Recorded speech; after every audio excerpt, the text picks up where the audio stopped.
What is going on, guys? It's Adam A.K. Marf, and this is Marfoogle News. Tonight we have a packed show. We're going to talk about a ton of things that are going down right now as we speak, including 600-plus earthquakes in La Palma, and then, of course, what a Trojan horse could be right off our shores. We'll talk about that and more right after this.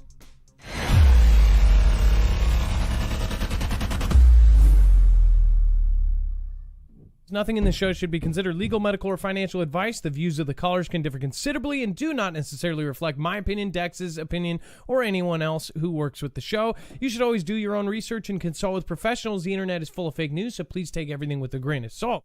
If you have not already, it helps us out if you end up going through any of our affiliates, and it helps you out if you end up protecting yourself against cybercrime. NordVPN is one of the best and one of the easiest to use. If you do not have a virtual private network, it protects your IP address, which is your online identity, which actually connects to your real address and everything else. It also connects to you. If you know anything about how they are data logging and basically getting your profiles down, you can prevent that by having a VPN. Nord is, again, one of the easiest. Download it. It's like an on switch and off switch. All you have to do. Go to marfooglenews.com/VPN. Not only will you get a giant discount on this, but you will also be helping us. I appreciate your support, and I appreciate everyone that goes through any of our affiliates. Can't say thank you enough. Heavens galore. Only one I'll ever get on my knees for is standing above in heavens galore. Only one I'll ever get on my knees for. All right, what is going on, guys? It is Adam A.K. Marf, and this is a live show. Welcome to Marfoogle News, where we're going to go over a ton of stuff in a short amount of time. So just remember, if you are missing notifications and want to know at the exact moment we go live, make sure to go over to marfooglenews.com. There you will also find that we have put a bibliography of all of our sources. In fact, if we show you a video, a picture, an article, a tweet, we make sure to back it up so you know exactly where that source is from. And when you go to our website, it's very easy to navigate. It is all done by thumbnail. Of course, you would look for, could these be Trojan horses? And then, of course, hiding in plain sight. And then, of course, today we are going to talk about a La Palma update. We'll get to that in just a bit. And then you will see on the site, you can follow along. You can read the articles on a tablet or a second device, or you can end up going back retrospectively and check my work. Also, on the bottom, anything that is way too far off to one direction or essentially something that's too hot for TV, that will be on web-only content. There is a ton down there. There's an entire show down there. Remember, there is very important information down at the bottom there. And then if you do want to support us in any way, over on the right side is all of our affiliates and ways you can support the show. If you want to do a PayPal and have it read out during the show, you can do that there. If you want to buy an Emp Shield or possibly get something from My Patriot Supply, you can also do that as well. That helps our show, and it gives you a discount in most cases. So let's bring in Dex, my co-host / internet brother. Dex, what is going on today, and how are you doing? Well, hello, Adam, and hello, Foogle fam. I'm doing just fine. So to get right into it, before we start the show, I just want to say we have so much going on, and it is obviously a precipice. Most people understand. But just since in the last couple days, many things have happened. We're going to talk about China, obviously removing thousands of domes off of mosques all over their country to make it more Chinese. Some really, really crazy stuff. And again, this is something that happened right before WW2 with a certain country that went off. So we'll talk about that here in a bit. I've obviously been telling you about all of these different things going on, all the signs that we are preparing for something. Nothing is coming in. We have more proof of that. We have more backed up proof that nothing is leaving China. And that, you know, I don't know if it's all drivers and chassis that they're short of. And then if you'll notice, a couple of people made a comment about, they said, one person in Altoona, Iowa said, hey, I just went to my store. I want to say it's Kevin Foogle fam. Basically, they went to their store. Their Walmart looks good. I do believe that that's going to be true for a lot of the small towns. In the small towns, in the Walmarts, you guys aren't seeing the same thing that we are here in the major cities. we are seeing empty shelves. We're seeing things that don't belong in sections because they just don't have the product to actually put out. And it's worse than just, because of CV or because of the Ever Given. It's like really bad. We showed you a video the other night, of course, was like literally 20 aisles of foldable chairs in a Walmart. And it's very obvious that store doesn't have stuff coming in.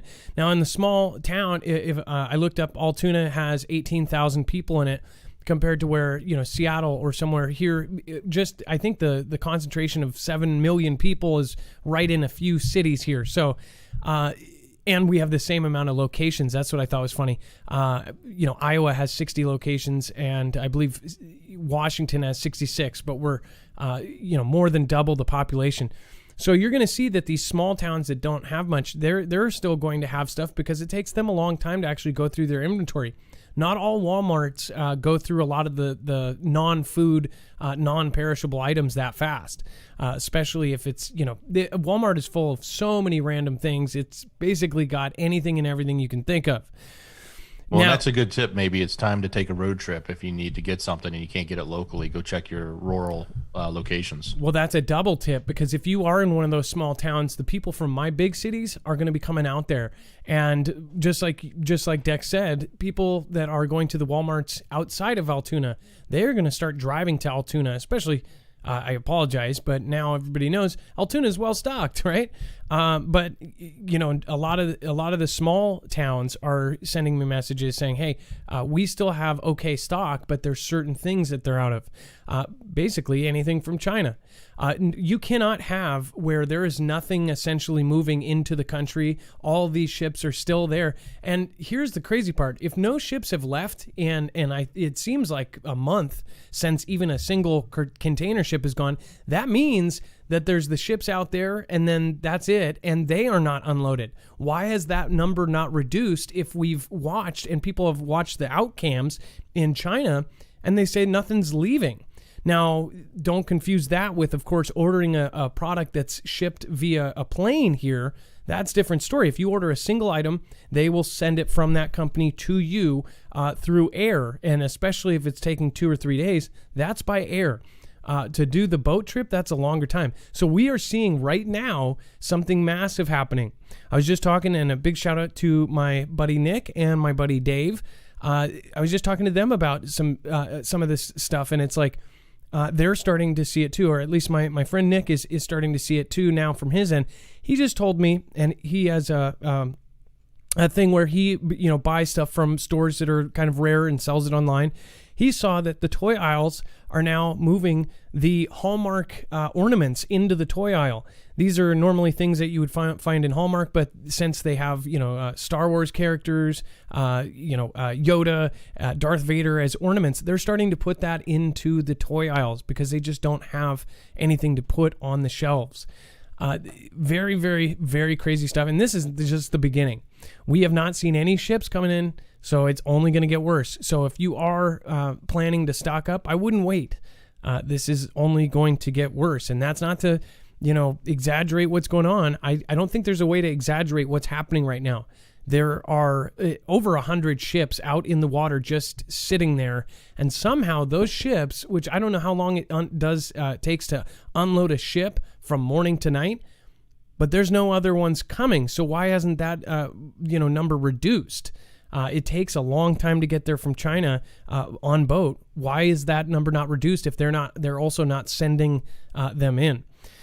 And then we, of course, have Jeff Bezos. Blue Origin wants to build a tourism space station nearly as big as the ISS. Now, we're seeing this across the board. China and other countries are all talking about these massive structures in space.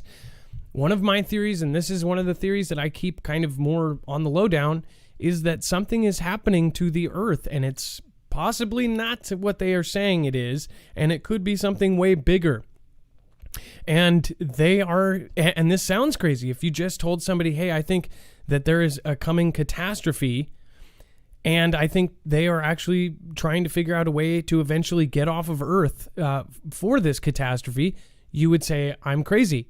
But we've backed this up with articles and 3 years of looking at the different patterns of them setting up Space Force, of them talking about going to Mars, about doing these missions, about every country all of a sudden jumping in this race. And it's not a race, by the way. This isn't like the first to do this or any of that. It doesn't get, any points with the strength meter of the country. All these countries are going to the moon for some reason. All these countries are sending DNA samples either to the moon, seriously sending basically a Noah's Ark of DNA samples to the moon, or they are putting them in mountains. I've shown you this. All these countries are putting stuff down in the bunkers. Why? Why were there the weird sunspot observatory and all these other closures explained away with something that everybody goes, oh, not going to question that, and then they just keep moving on. A lot of stuff here. Dex, as far as Jeff Bezos saying that he's going to build this space station, we've talked about how they are essentially talking about all sorts of space tourism. They've talked about a 5-mile long space hotel. This is something that's going to happen soon. Right. And we got to keep in mind that when commercial companies get involved, they can do things probably a lot more efficiently and definitely for a lot less cost than, say, NASA or government agencies. Right.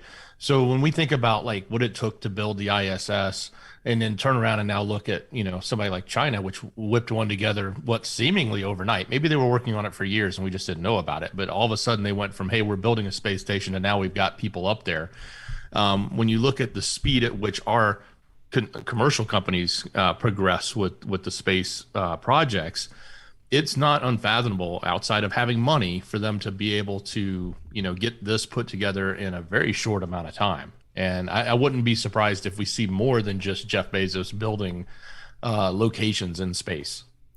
And they're just slowly building these places where people could go in low Earth atmosphere or up higher Earth atmosphere, wherever they're going to put these things, whatever.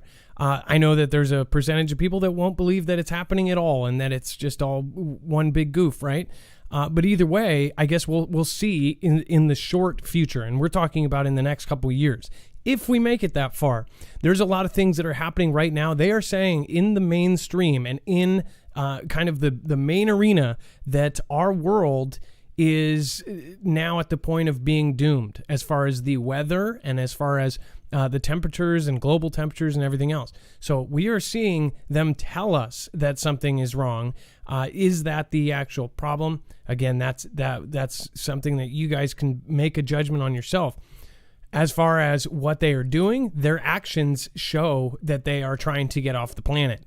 And it's like way beyond just a couple things. We're not stretching and grabbing stuff from crazy point A to point B. We are talking about massive movements. We are talking about the formation of a government in space, Asgardia, and it's actually done all of the right paperwork. It's an actual government being put together in space. We have seen the weaponization of space. We've seen DoD, Department of Defense, come out and say that China and Russia have weaponized space. And just a couple days ago, we saw them use a fractional orbital bombardment system. This is what we told you was the big threat. We did a specific video on it directly and talked about these actual this option and what was going on. And then it happened a month later. So these things, I do want to say, it's almost like, I don't know if any of you have seen the Babylon Bee advertisement that's going around YouTube, but it essentially Seth Dillon, the CEO, talks about how they were making the most absurd headlines, and they, at the point, thought that they were just so ironic, so crazy, so just out there that, they were funny. Well, apparently big tech is going after satire and things like this. They said things like, CNN buys massive washing machine to spin the news before the cycle, and that actually got fact-checked by Snopes. It's a satire. It's a funny article that's so over the top that you wouldn't think, but they're now doing that. As far as with the stuff that we have put out, it sounds crazy, but then it ends up coming true. A lot of this stuff has happened, and the signs are all in these articles that have come out over time. And we talked about this on our group chat. We were just on a panel with Jacob Israel, Global Witness. Larry Elder was supposed to be there again. And then talked about how they do everything very subtle. Dex, have you noticed that they put every little thing in, and it's just one little step at a time, and nobody notices?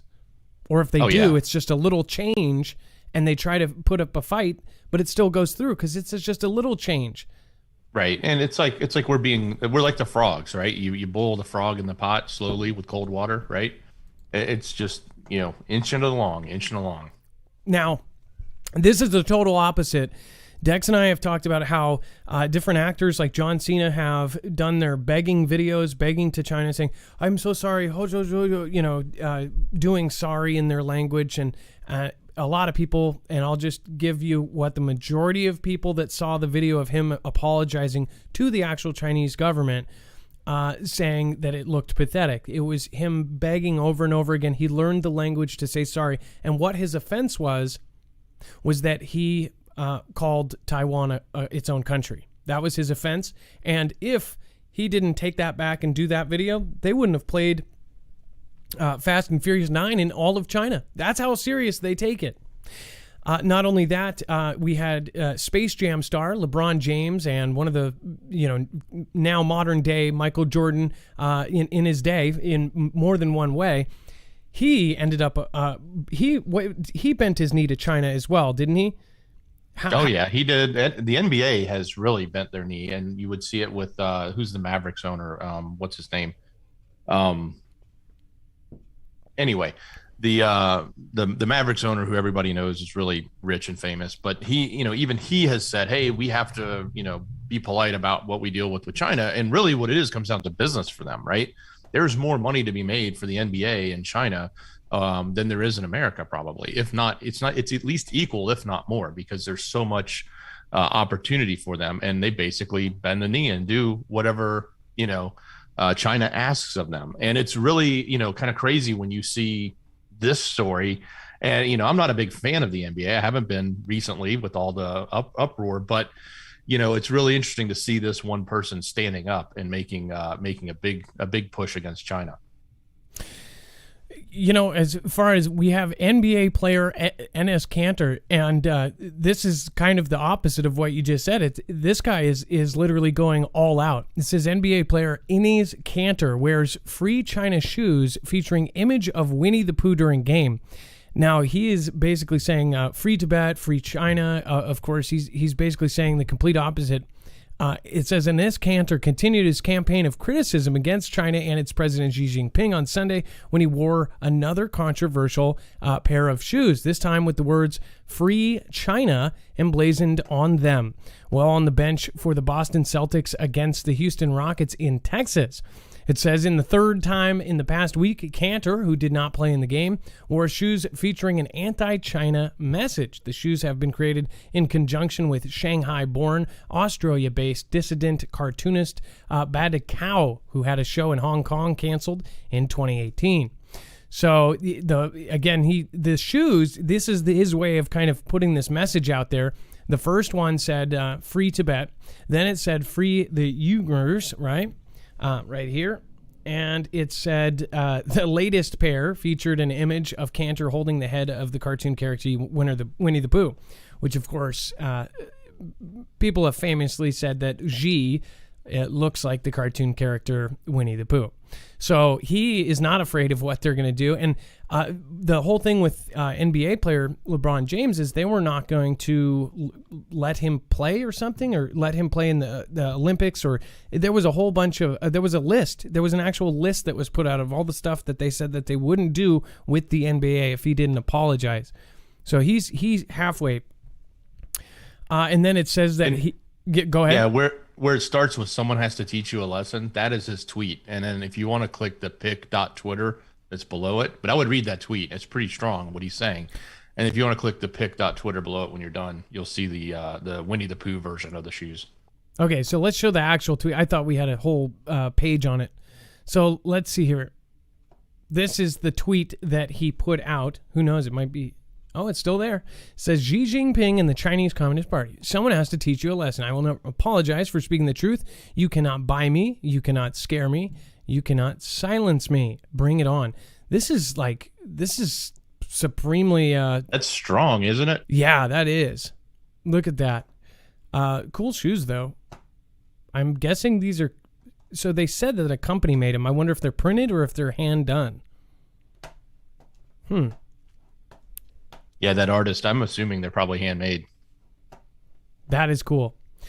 And then Enes Kanter rips Nike for being silent on China. Tells the company to stop the modern day slavery. That, I mean, you can pretty much... Back to back, right? I mean... Yeah. This guy's going all out. So he's going after Nike. He's going after China. This guy's pissed. And he's sitting on the bench. He's got a lot of time on his hands. Well, if he keeps this up, I bet you they won't even keep him on the bench. I'm surprised they haven't fined him like $200,000 or something absurd for making them look bad or something. I don't know how they fine in the NBA, but I've seen fines for the stupidest things over the last 3 years, and I'm just surprised. But what do you think? Do you support his choice to go against, or do you not? Put it in the comments down below.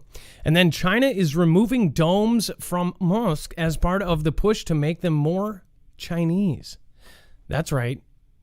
So they're essentially getting anything that looks or seems Arabian as far as architecture, they are trying to remove, and they are doing it to thousands.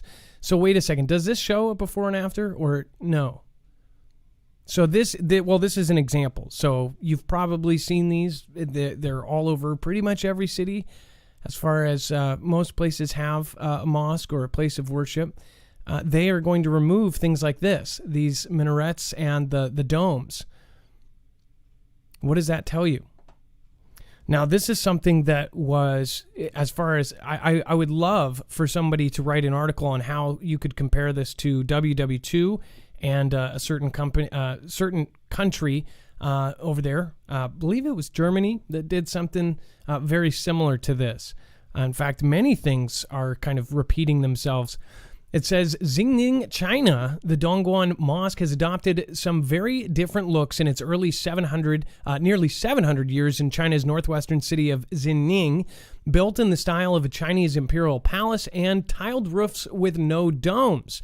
And adorned with Buddhist symbols, the mosque was nearly destroyed by the neglect during political tumult of the early 20th century. In the 1990s, it says authorities replaced the original ceramic tiles on the roof and minarets with green domes.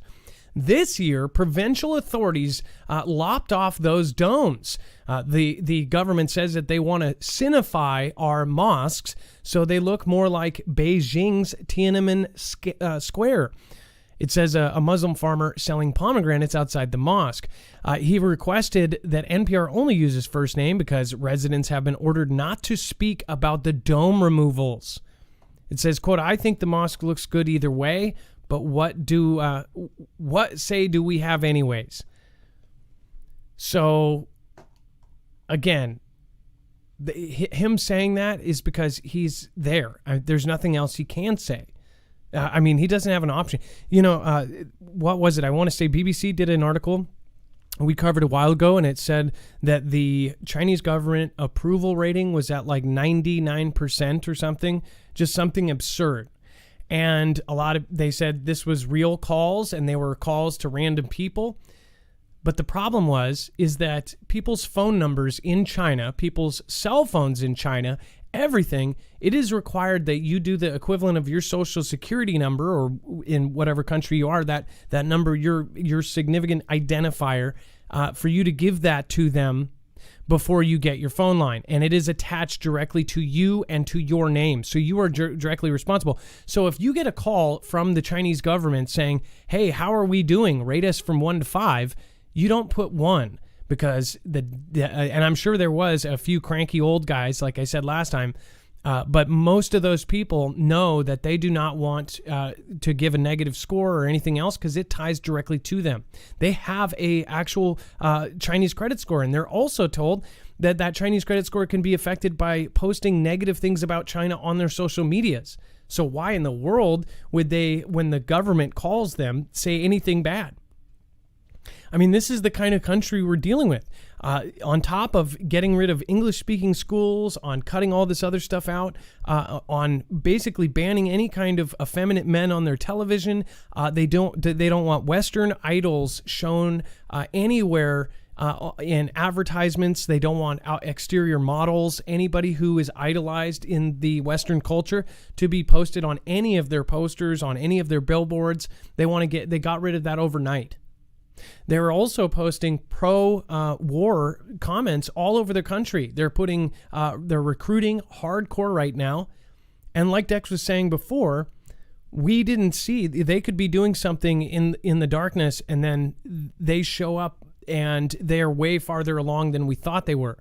We did not know that they were the largest Navy until after they were the largest Navy in the world. They surpassed the United States in Navy size. As far as ships, they have a good, I want to say 70 or 80 more ships, and that was as of like 6 months ago. And it changed within a period of like 2 or 3 years.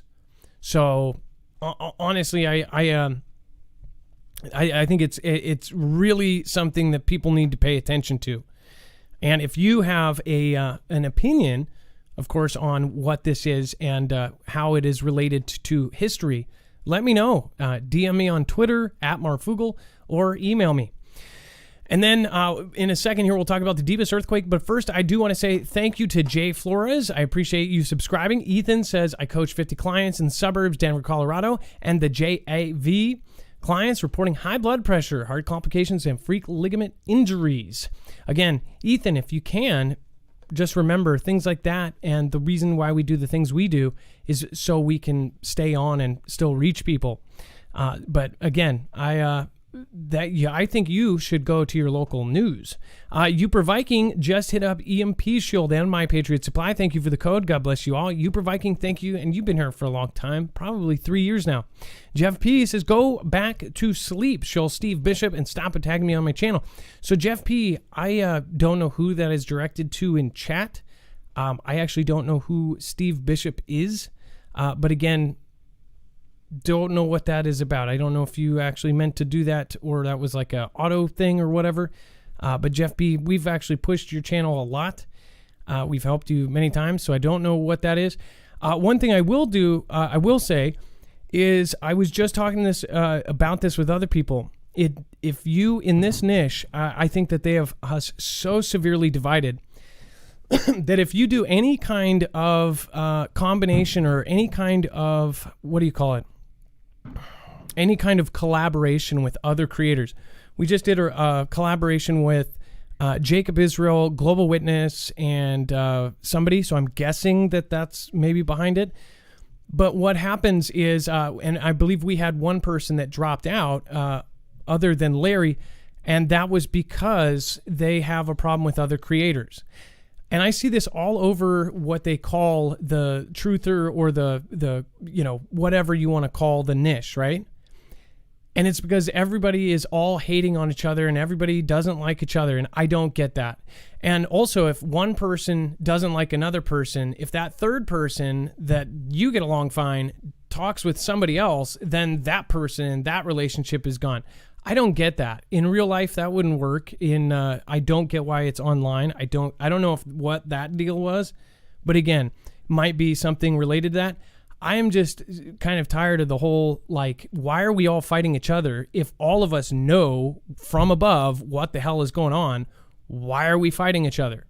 If we see things differently and like brutally differently, and we're all saying we should not be divided and we should not be so offended and so easily offended, then why are, most of the people saying that the most and easiest to offend? Why is everybody so offended right now? That's not how it used to be. I was just talking to my friend Dave, and he doesn't care what my political beliefs are. I don't care what his political beliefs are. I don't care what his religious beliefs are. He doesn't care what my beliefs are. That's our personal business. It doesn't matter. I don't understand it. We are so severely divided right now, and it's dumb. You can't, nobody, this is the only niche that nobody collabs. And if they do, it's only once. I have seen so many people that have only collabed once. And then for 10 years, they hate each other. I know somebody who collabed with one person one time, and now they've spent 10 years talking crap about him. Why? That is so dumb. Every other niche, photo niche, photography, knitting, any other niche on YouTube, they all collaborate, they all work together, they all push up each other. People actually see other creators as competition on here when there's 2 billion channels. There's more than enough people to watch every single show. I don't understand it. We should be pushing each other up on all sides. Dex, don't you agree? Behind the scenes, we see a lot of this, like infighting, like nobody knows. Oh yeah, we need to spend more time worrying about pushing people up and pushing people together, and not dividing. The division, there's more division that from MSM and everyone else. There's more division to go around. We don't need to add to it. Delaware Sasquatch says, remember, Foogle fam, full shelves can be an optical illusion. Look to see the emptiness behind the front rows of cans, jars, etc. We've gotten many pictures of that where it's one row of cans, but also with products. They'll put a big box in front and then there's nothing behind. In fact, I've seen stuff hidden behind those, like other objects from other shelves, for people they want to go back later and grab it. Matthew Cassidy, thank you for subscribing. Marie Richmond, Nee B, GNF621, and Free Life Tass from Australia. Thank you for being the last one out. Thank you for the $20 in Australian. Thank you. I appreciate your support. And then the deepest earthquake ever detected struck 467 miles beneath Japan. Dex, so what happened here? This happened a while back, but I think it was really interesting because we've been talking about these depths of earthquakes, right? And I never had this idea that something would be that deep. And then 467 miles is pretty deep when you think about an earthquake. And I guess where Japan has been prone to have some of these, many different earthquakes. We've seen, obviously the very catastrophic one that caused the tsunami there, right? But it's just, I think it's pretty fascinating because we've talked about the levels of the depths and what they can or cannot or may not mean, and just thinking about what's happening that deep in the earth is very powerful. Well, to put that into perspective, what would that be like? 467 miles, that would be from here. Gosh, I think that would be like driving to Eastern Washington or something like that. That's that would be like driving to Oregon almost. I don't know. Maybe I'm totally off on that. But that's a really, really, really deep quake. So something is going on. Something is happening inside the earth. And again, we're going to show you more of that here in just a second. First off, a word. The whole state of Georgia is only 300 miles. That's crazy. That is crazy to think. Let's turn on right here and unmute that. I recently partnered with. My name is Tom Holman. I'm the former ICE director under President Donald Trump, and I'm here to ask America to wake up. You can protect yourself, and at the same time protect this great nation. The threat of electromagnetic pulse is real. EMP. If you don't know what it is, look it up. It's a matter of life and death. I recently partnered with a Midwest company, veteran-owned, that has developed a device you can hook up to your home or your vehicle to protect you against an EMP. I highly encourage you to go to empshield.com and research this device. Again, it will protect you, in the long term, protect this great nation. Thank you. Again, that's Tom Homan, former ICE director. Another reason why we play this, Emp Shield is one of our affiliates and one of our oldest affiliates. And the reason why is 3 years ago, we were looking for something to protect against an EMP. After the 2018 DHS, Department of Homeland Security report came out and said that all of us should have anywhere from 6 months to a year worth of food, we ended up looking for something that we could possibly protect. We then ran across Emp Shield. Now, Emp Shield since then has now, in fact, after that, at the time they were handmade in Kansas, which they're still made in Kansas. I don't know if they're still handmade. They were handmade one at a time in Kansas, and they had a tiny factory where they were making them. Now they got contracts, of course, with agencies like DHS, DOD, and then, of course, they were on the DEMSO team helping protect the Texas grid. This all happened during and right as the beginning of CV and all that, and all of that started happening. So they have blown up. At one point, we didn't know if they were going to still sell to just regular civilians and consumers because of their huge kind of government, contracts. But this company actually makes a product that can protect you against an actual CME or a Carrington level event, solar flare, or an EMP. So if we get hit with any kind of EMP, all three phases of an EMP, E1, E2, and E3, this will ground the signal in a picosecond, which is not even a macrosecond, a picosecond, something you've probably never even heard of, before it can fry your device. Now, they make different versions. They make one for your car.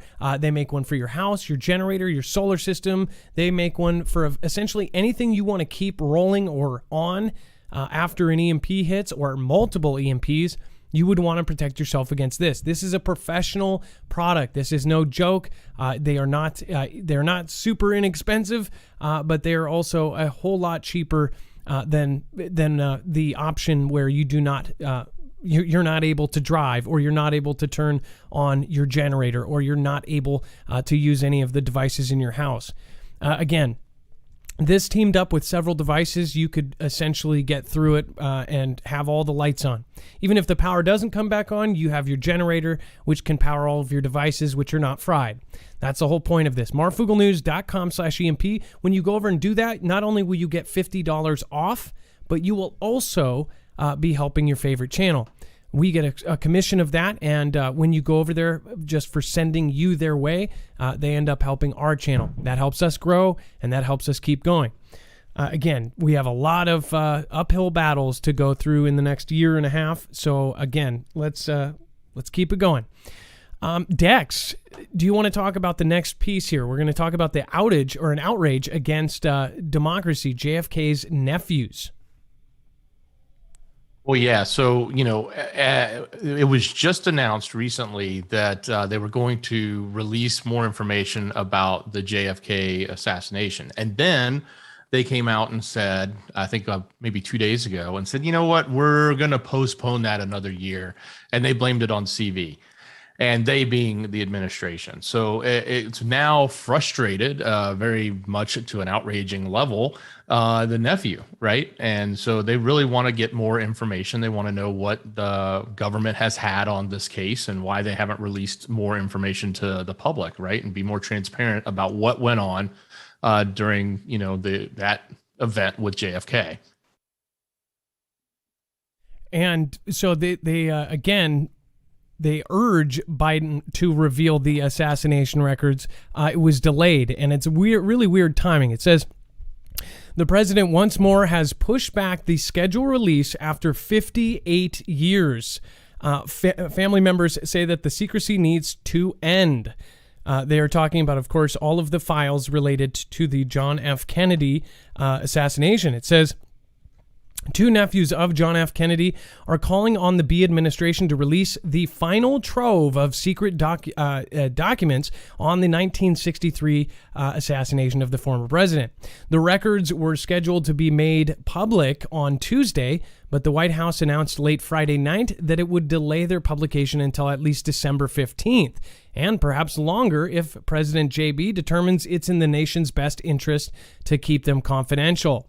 Now, the reason why they are holding it back is why a lot of people are scratching their heads. They said that it might hurt the response to CV. Isn't that right? Isn't that somehow how he put it, Dex? Well, yeah, there's no understanding about how you can tie this to CV, but there is some sort of notion that it's being, put on or blamed on CV and then turn around and try and sweeten it up by saying, well, we're going to try to get the maximum amount of information out by the end of next year. So in other words, if we'd have done it now, you wouldn't have gotten as much. So just wait, we'll do more by the end of next year. It seems like they're just kicking the can down the street. In my opinion, that's what it at least feels like, obviously, to the family here of JFK. There's obviously a lot of controversy over this. Like, what was he doing? Why did somebody want to harm him? Was this just a random act, or was there some sort of connection between others? I'm sure if there's connection to the government, none of that will actually come out. I mean, why would they ever put that out there, right? So those of you looking for the silver bullet, you're not going to find it here.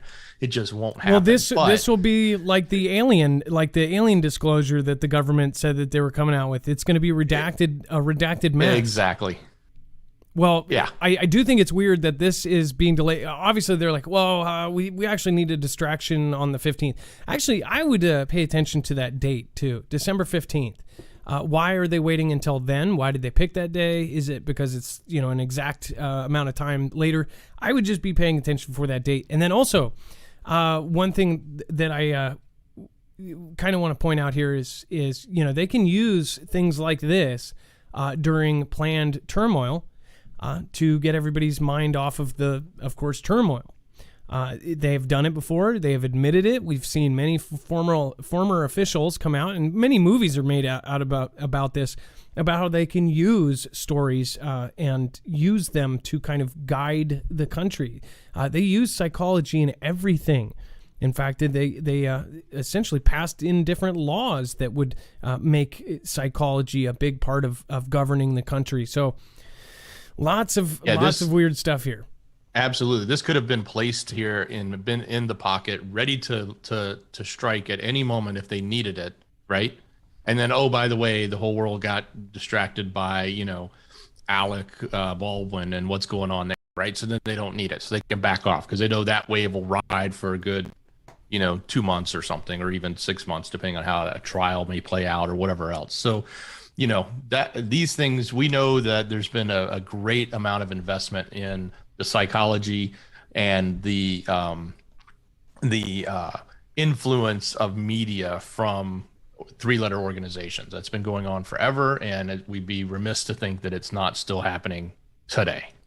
I also think it's weird timing after you said that American Horror Stories came out, that show, and they used real historic data, and then of course said that their fictional storytelling is that he was going to declassify aliens, and that's why he was taken out. And right. That Marilyn Monroe really did go onto a stage set and said that there was pillow talk of aliens, and that JFK told her this stuff, and that's why she was silenced. And then people confirmed that was a real thing. She was on set talking about pillow talk she heard from JFK about aliens. So that it's kind of funny timing that came out, and now they confirm that may be a true thing. Absolutely. So all of those are what I would say are all theories, but they aren't just randomly made up theories. They were actually now documented. Like, this person heard that. This person was at that event. Somebody wrote a book recently and explained this, right? So it wasn't just complete made up fiction. Yeah, it was actually based on existing theories or documented theories. That's pretty interesting stuff.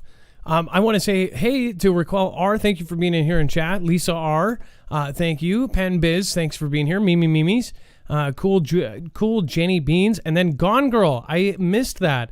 I hope you're still here, but if you're not, I hope you end up watching the replay. Gone Girl 777 did a ninjet in D-Live. Thank you, and thank you. A ninjet over on D-Live is the highest compliment you can bestow on somebody. So thank you. Gone Girl, it's nice to see you. I hope you're doing better. Says, hi, Foogle fam, can't stay long. Running fever, feel real sick. Started this morning, and some bad stuff has been going on. Well, we're praying for you over here, and I hope you get better as soon as you possibly can. Gone Girl said, night all. I hope you feel better. And Gone Girl, I hope you are just better in general. Angela 1609, thank you so much. Life is better on stilts. Thank you. And then Cut the Bowl. Thank you for your contributions over there as well. Scooby-Doo Do-Right, Miss Me V2, Dixie Doe, and of course, WJS Jen. Thank you. Thank you, everybody that has popped in. All right, and then moving on, Rand Paul questioning crypto could become world reserve currency. Now, this is something people have been talking about as well, actually saying that China was going to come up with a new currency that was crypto, that was gold-backed, and that it could possibly take over the dollar. That sounds crazy right now. I don't know how crazy it's going to sound in a year from now.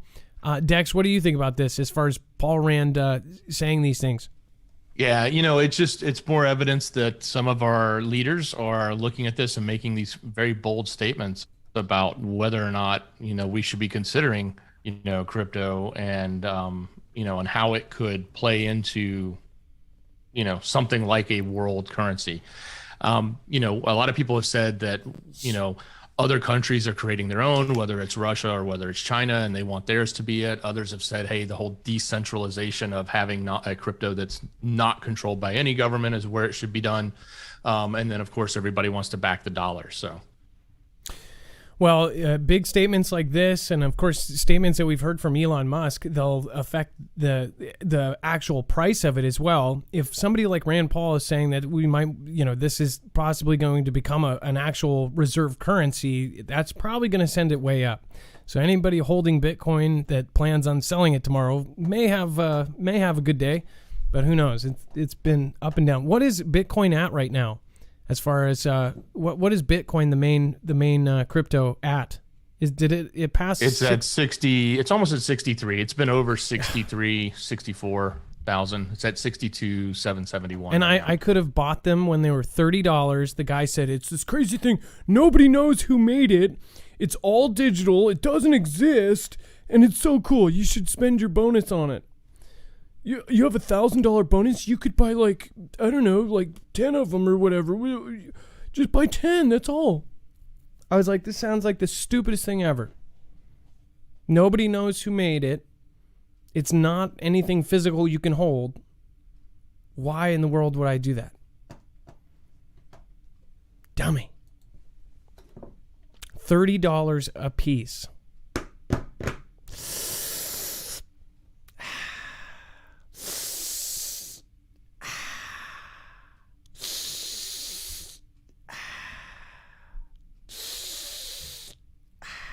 Okay, I'm done. Search warrant reveals grim details of Rust shooting and Helena Hutchins' final minutes. So remember, Dex, I told you, I said, if this is on a movie set, they're most likely going to have other crews watching. They're probably going to have a behind the scenes for the DVD features or something. They always videotape the videotaping. They always do the background, but the background scenes. Plus, they usually have multiple angles. Well, now they are actually, in fact, the next article says that they may have been recording. It says actor Alec Baldwin was practicing removing a revolver from its holster and aiming it towards the camera during rehearsal for the movie Rust when the director Joel Souza heard what sounded like a whip and a loud pop. Oh my gosh. So he was literally doing one of these. I did you know that, Dex? Well, that's what I said when this story first broke. I said, because the question was, well, why would it be a camera person? And I was like, well, they're obviously either filming or he was practicing filming for, a dead-on shot. In other words, the camera angle is looking at the gun. He's probably drawing it, right? And so that's ultimately what I guess what we're hearing now is that he was practicing the draw, so to speak, or a fast draw. But obviously he was wanting to practice pulling the trigger too. So no, I mean, you've held a revolver, right? I mean, even just the notion you could nick it. I mean, you shouldn't have your finger on it. But if you were, good safety is it's not on there, and then depends on whether it's a single action or double action. But on how it would play out. If you're doing a quick draw, like you're if you're in a duel, like in a Western movie or something. You're not going to draw it out with your finger outside of it. You're going to do it with your finger in. And if you did do that and just say technically that would be in a real situation.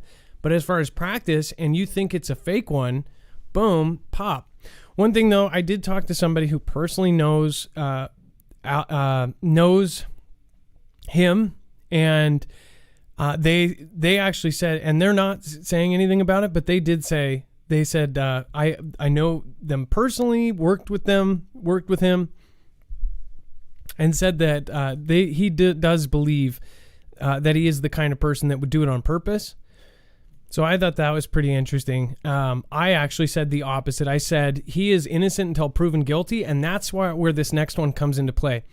This is the thing. People jumped down his neck. They were pulling things from his past. I don't have a view either way on this. All I'm saying is on almost everything, we do not wait until we have the video. We don't wait until we have the body cam. We don't wait until we have all of the information. We don't wait until we have a different angle, right? Everybody jumps on it, right? So this one says that, again, the fatal may have been recorded, cops say. Search warrant issued for Santa Fe location, cameras, phones, and more. So it sounds like this movie's not coming out anytime soon. It says the Santa Fe Sheriff's Office is searching to find out whether footage exists of the fatal Thursday on the New Mexico set of the Alec Baldwin film Rust.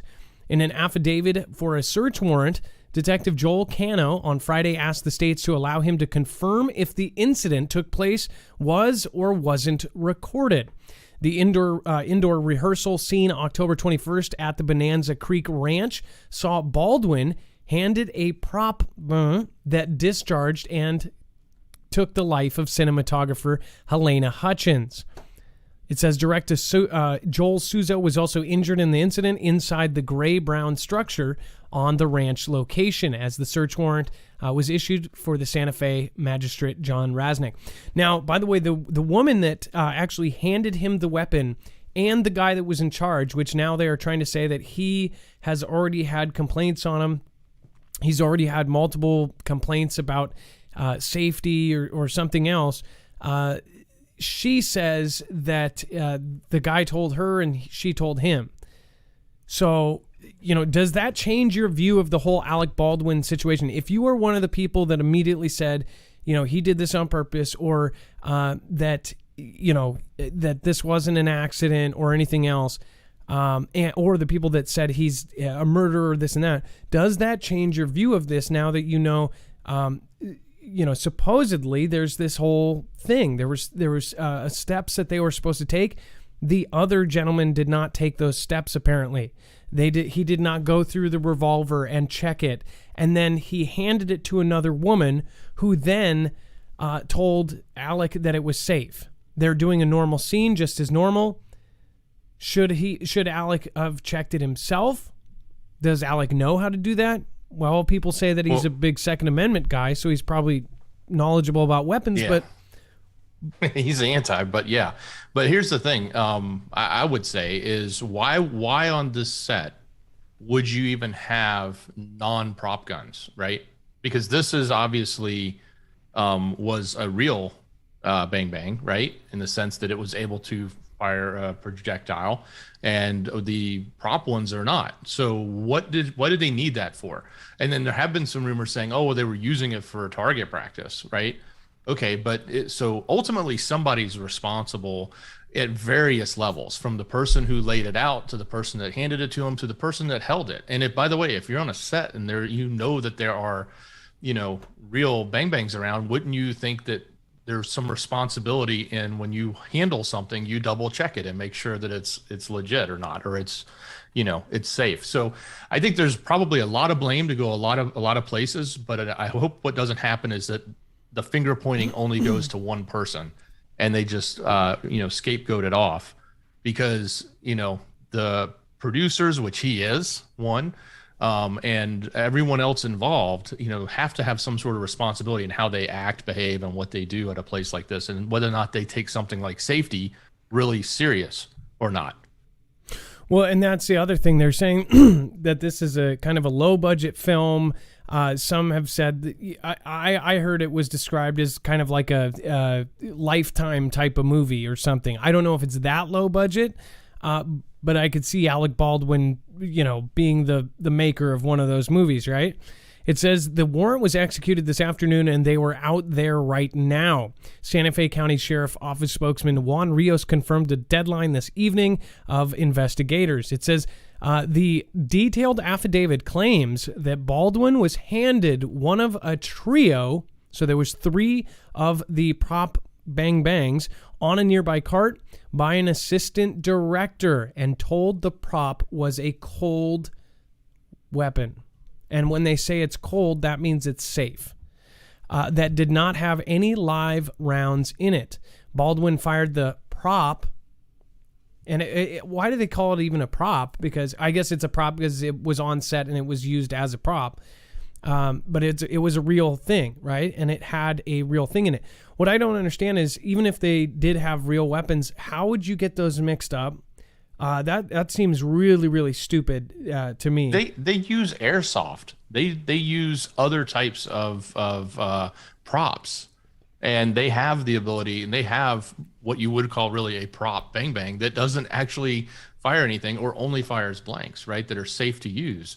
So to intermix these, and by the way, it's a revolver. Right? I don't know how much experience everyone has with a revolver, but you can pretty much, I mean, not all of them, but most of them, you can like just roll the barrel, not the barrel, but the round thing around and see if there's even anything in it. You just have to spin it and you can see, right? It's not like this was a magazine hiding and one mysteriously in the chamber. Yeah, again, you can just spin it and see down the whole of each one.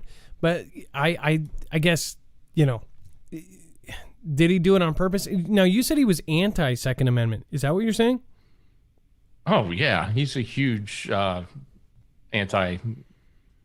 You know what? Person. I think a lot of people are confused on that. I did not know he was super anti. I thought he was super pro or something. Because now I'm realizing he was the one who was like super on the left and said, what was it, 2017 or 2018 when he was talking about it. So now I get it, why people are pulling that's out. why everybody was memeing him and going to town, because like he's said so many outlandish things, and now he goes out and does this. Well, he came out with a shirt. I just saw this person quoted and it said, "This heartless, just piece of crap," and it was a tweet. That said, it was a tweet from Alec Baldwin, and he said, "I'm going to make shirts, banana yellow shirts that say, I've got my hands up, don't shoot." And the guy tweeted and he said, "Hey, are you still selling these?" And so a lot of things are coming up from his past, and people are basically taking him to the hole on this. So. But it looks like he's probably not going to get any blame on this. Do you think he's going to serve jail time or get any kind of jail sentence from this? Or do you think this is going to be passed off to that safety guy? I have a sneaking suspicion that something's going to go down with a lot of them, to be honest. There's got to be, I don't know. I can't see how they won't get off, that they'll be able to get off on this. This is just negligence across the board. Well, I know, but they'll probably get... what would that be? Manslaughter? Or I wonder what the actual charge would be. Absolutely crazy. By the way, up to almost 6,500 people watching. Thank you guys for all being here. I appreciate each and every one of you. Caprice Haley, thank you. Melissa Burners, thank you for joining us. And then Open Truth Ministry, thank you for your support. It says Chinese ships are made in China, so we'll be okay, all junk.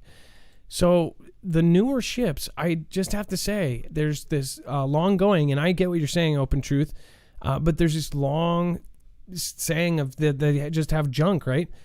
Chinese ships have been taking us and bringing us stuff for a very long time. The container ships, most of them made in China, those ships are the same ones that they would carry these tanks and carry everything else over. If they were to invade, they would use the same ships. I mean, that's why. And then now they're showing these civilian ships that were made in the last couple of years. They do actually have a lot of the Chinese production, because so many high-end corporations ended up manufacturing things in China. Dex, let me have you back me up on this. Now, when a high-end corporation goes to them and says, "Can you make us this product?" Do you think that they're just making it so crappy like dollar store quality, or do you think that they're given instruction for them to do jobs for these big corporations? They have to have certain standards of quality. Yeah. Do you think that everything in China is just made, crap?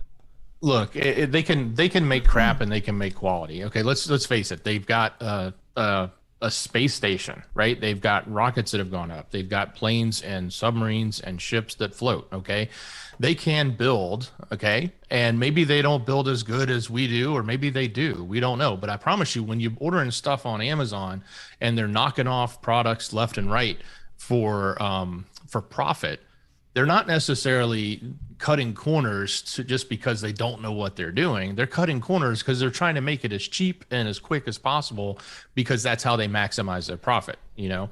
So don't necessarily take quality and say, okay, well, that's, you know, that just means they can't do anything. Their bang bangs are just going to fall apart when they pull them. Believe me, that's not the case. They can make stuff, and they can make it really well when they want to. And I promise you, the government isn't going to necessarily cut corners on that stuff if they so choose to.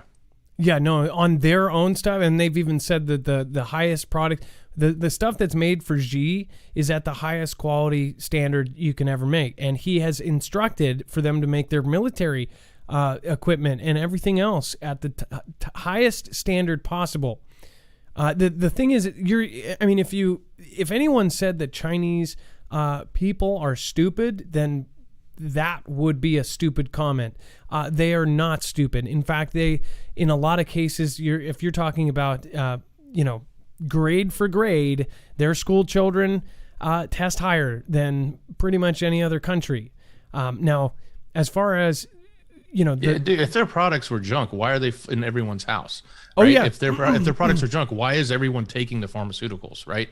If their products were junk, why would everyone be buying it? Right. I mean, I'm not sitting here on my China horse because I don't have one, but I'm just saying you can't just go. It would fall apart and write it off. Yeah. You would just fall right through the saddle because it would be made out of macrame. The thing is, like he said, when they make that Amazon crap, when they're knocking off toys, or when they're knocking off Lego, or when they're knocking off any number of things, they're doing that on purpose. They're choosing to do that. And in a way, some people could respect their intelligence, as far as they're doing it so efficiently that they're getting it out faster than the regular companies are, to the point where when they get shut down, I've seen this in certain things like Transformers, the toys, the highly collectible adult ones. They will knock one off. Well, there's an actual crowdfunding from like a big company like from Hasbro, and they will knock it off during their crowdfund, get it out before Hasbro, and then when they get sued, they close the company down, open a new company up, and sell it the next day from a different, from the same site as a different name, same design, same everything, and they'll just keep doing that. And that's with the knockoff stuff.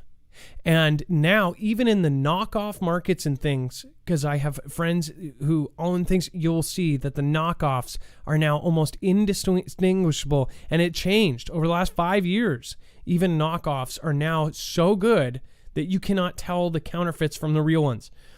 That's just with the crap and the products. And if they make a knockoff toaster, a knockoff piece of electronic, a knockoff iPhone, we're talking about military equipment made out of steel, made out of the same steels that ours is. Maybe, carbon fiber or whatever they're putting into these things now. They have access to the same things. Their pharmaceuticals, 90+% of the world is eating these antibiotics. That comes from a China lab. So I just, underestimating your enemy is not a good thing to do, and especially right now. Soldier for Jesus Tyler, thank you, says, Revelation 8:8-9, a mountain burning with fire was cast into the sea turns to blood, a third part of the ships were destroyed. We turned from God and he died for us. Repent, much love. Soldier for Jesus, thank you, Tyler. I appreciate you. And then Kate Paul says, I feel bad for the Baldwins. They're good people, total accident, or safety guy on set who has past record, not Alex. He's a good guy. Everybody has their own opinion of him. He's an SNL favorite. I mean, the guy's been beloved on a lot of stuff. Like I said, one of my kids' favorite movies, which I actually think is hilarious, Boss Baby, Alec Baldwin is the voice of. The guy's been around for a long time. And again, if somebody loves him and somebody else hates him, that shouldn't be something you guys should argue about. I actually see that. Like, Somebody will say, I like Alec Baldwin. I don't like Alec Baldwin. And then they'll start fighting. Why does that happen every time somebody disagrees now? We're not afraid of telling the truth. We're afraid of offending people. That's a sad place we're in. Speaking, a lot of sad things going on.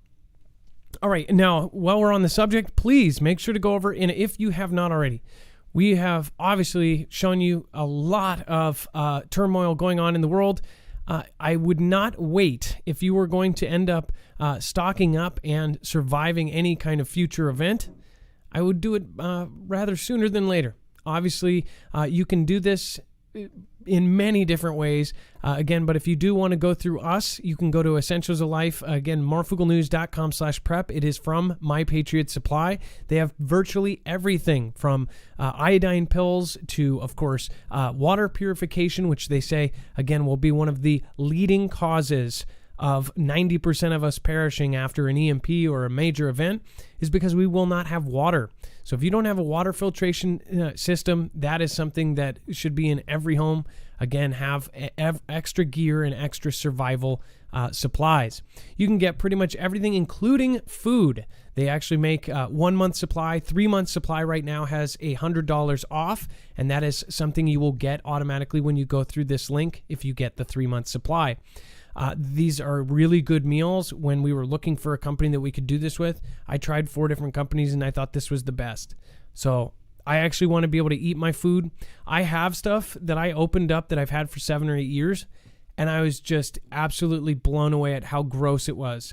And that's why I knew that I didn't want to. I was going to do the company that I already had a bunch of stuff, and now I want to throw it all out. It's just disgusting. This actually has good food. That's a big thing. If you can't eat it in 10 years from now, if you can't eat it now, that's really bad. So this is really good stuff. Make sure to go check it out. Go to marfooglenews.com/prep and support us at the same time as getting something cool. Either way, though, my piece of advice is if you don't have water and you don't have extra food and supplies, what are you waiting for? You've seen the last 2 years. You've seen what is capable of on this planet, and they are officially telling you that things are going to get worse, which we're going to get into right now. Target CEO, supply chain bottlenecks won't be resolved overnight. Target CEO Brian Cornell said that the discounter is well prepared in the lead up to the holiday shopping season to navigate supply chain challenges weighing on retailers and manufacturers of all kinds. It says all it took was very, very careful forward planning. We have become much more agile, and we have taken the steps we had to take. That was Cornell said at Yahoo's Finance's All Markets Summit. For its part, Target ended the second quarter with inventory up to $2.5 billion compared to a year ago, as it brought in merchandise early to ensure against products being out of stock. The company has also chartered its own cargo ship to keep goods flowing to its 1,900 stores and distribution. So, Dex, they are saying that they have their own distribution chain as far as their ships. They're also a public company. He's not going to come out and say we don't have inventory for the end of the year either. He's going to, just like we heard these CEOs tell one story, and then AI went back and said, "Oh no, they were wrong. They were totally sidestepping it." I'm not saying the guy's right or wrong. Obviously, they did do some stuff. They did charter their own ships. I don't know how much that helped, but you know. They may have their stock, they may have their shelves full. It just may be full of some other things, but we'll have to see what really shakes out. That's the thing. There's stuff that's time sensitive. You're talking about you're going to get last year's toy. You're going to get last year's clothes. You're going to get last season's outfits. You're going to get a lot of that. As far as the new stuff, well, and then that makes me ask another question. Did they know that this was coming? If they really do, if they're one of the only stores that gets through this entire thing, they showed you that last year they actually had all of this extra money, including over $1 billion in extra stuff early. How did they know this was coming? I mean, we had CV, yes, but not $1 billion of like putting that out on stuff you don't know if you might not sell it. Yeah, well, hang on. Now, again, this is inventory valued at $2.5 billion. This inventory could have been valued at $2 billion last year, but with inflation, it could be worth $2.5 billion now, right? it doesn't necessarily mean that there's more inventory. There could actually be less inventory. It's just that it's worth more money. We don't really know. CEOs like to say lots of things, and I promise you their PR department doesn't let them walk out the door and start to say anything negative about their company intentionally that's going to cause their stock to go down. Now, I will tell you this. They're saying one thing, and it looks like a whole nother. My friend has noticed he buys these things and sells them online. If they're more rare objects, if he sees a rare thing, he'll grab it in the store and then he'll sell it. He noticed that several of the things that he's been buying for the last year that we get, here in Washington, that is very easily inaccessible to us, but other places in the country or other places in the world, it's not. So like a certain item, a certain toy car or something will be totally readily available here in Washington, but won't be available in New York. He'll grab that, put it on eBay and these other sites. And he said that multiple of the products that he was actually making an okay profit on have now not only doubled, but sometimes tripled in price. And we're talking about in a 2-month period. And the reason why is because instead of $2,500 for that same container that it came in, they're paying $30,000 or $40,000. We showed you this, that every single container that does get in, they were charging astronomical prices. It went literally from $1,800 up to $40,000 in some cases. And all cases are like over $28,000, $30,000. When, a very expensive way to ship it was like $3,000. To go up that much is absolutely insane. And we are now witnessing the real shortages hitting. This is only going to get worse. And this is not like, I'm not trying to be doom and gloom. I'm trying to be upfront with people. All of our military group says, get your stuff ready, get everything stocked up, because something is going on right now.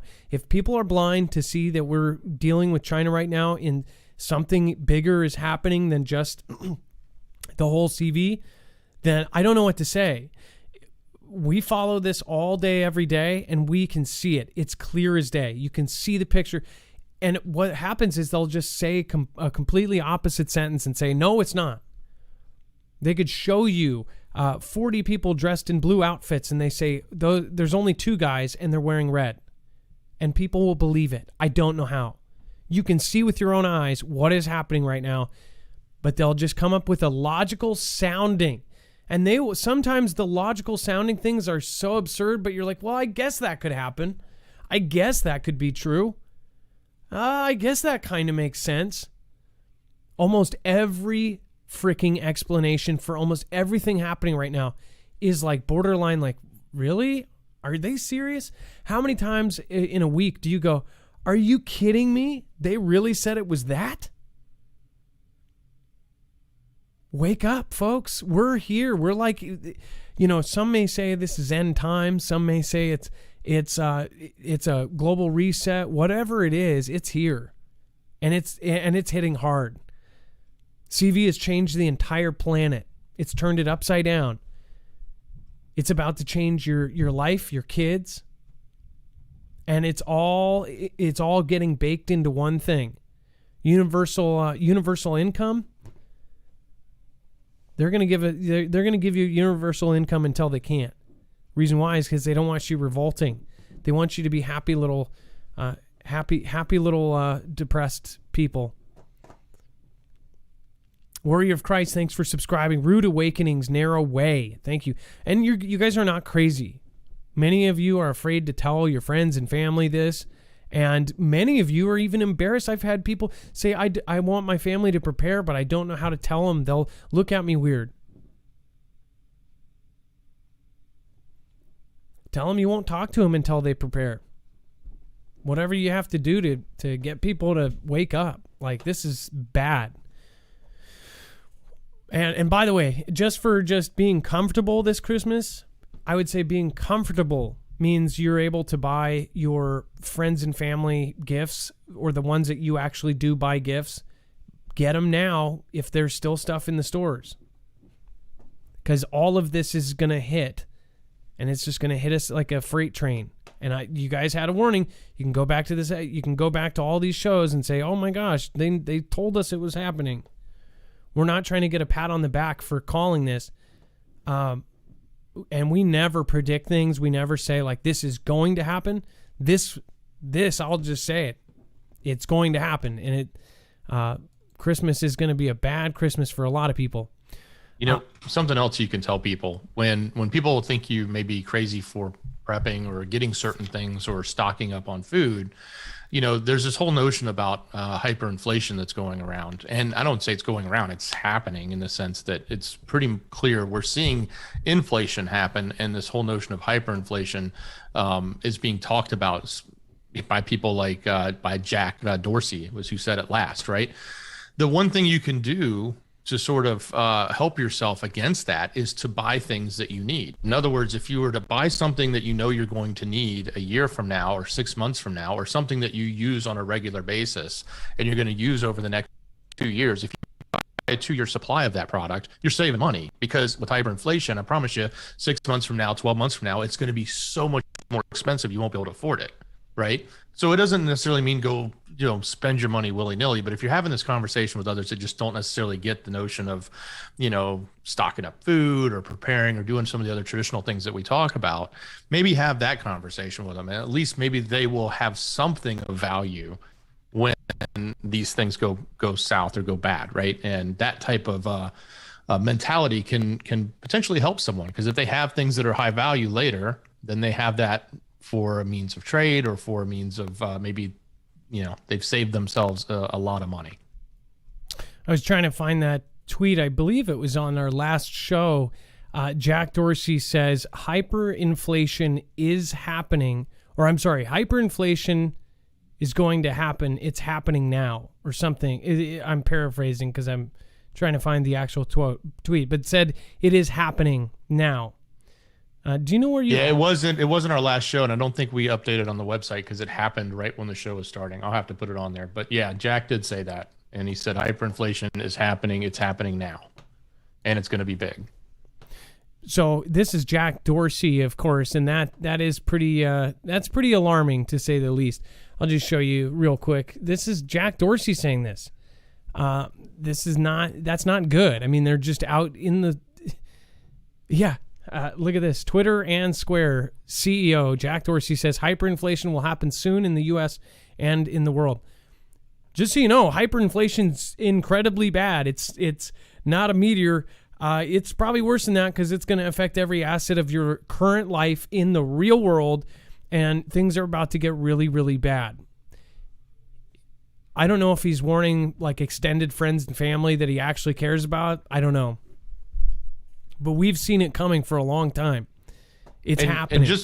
And yeah, I'm not trying to scare people, but for those of you who don't really know what hyperinflation means, I mean, I'm not trying to belittle anyone either, but you know, inflation, the prices are going up. But when hyperinflation happened in Venezuela, it went up like 45% in the first year that it happened. But over the next 3 years, it grew to 65,000%, meaning something that costs $1 then cost $65,000, right? That's basically how worthless money became. You needed to truck a whole lot of money in just to buy something tiny. And what that also meant was the things that you owned were worth a lot, but not really, because the money wasn't worth anything. But things become valuable, right? If you have food, if you have, oil to change, to put in a car, to change the oil when it's time to do it, right? And you bought it now instead of later when it's 65,000% higher, right? Those types of things become valuable assets that we sort of take for granted. We don't really look around at an inventory of our house and say, oh, that's all valuable. It's really all consumable. It's stuff we throw away and use.